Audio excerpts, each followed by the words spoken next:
Behind closed doors, the Freemasons were free to indulge in the secret rites and rituals handed down to them by their ancestors, and these became the basis of their levels of membership, called degrees.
Politicians funded by the Masons promoted the Masonic ideology.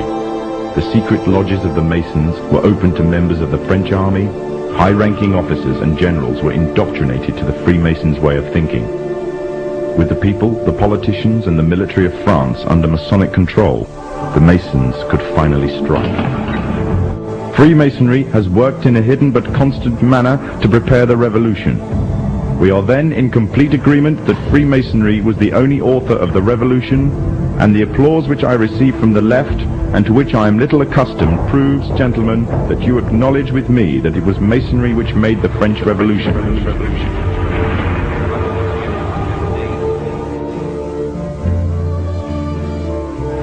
When the so-called founding fathers of America landed on Plymouth Rock, not only did they bring with them disfranchised people, they also brought the Freemasonic elements of Europe. The injustices which the fathers of America were escaping from in Europe was also to be found in the new land, in the form of a tyrannical British regime. In order to gain complete dominance of the new state, the Masons used the same methods to gain control of France.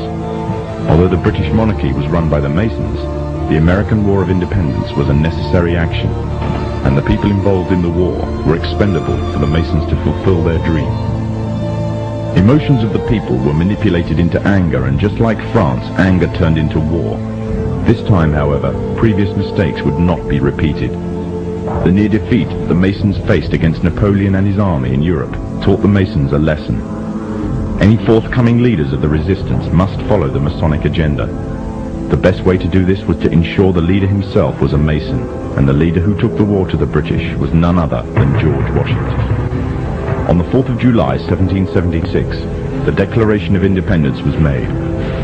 On the 17th of October 1781, the British were finally defeated and surrendered the colonies to the Americans, and the world's first Masonic state was born, a nation that would represent Masonry in every way. A sign of the Masonic presence in America is plainly visible on the dollar bill, which carries a picture of George Washington, the first Freemasonic president in the world, and a picture of the Freemasonic symbol of the so-called all-seeing one eye.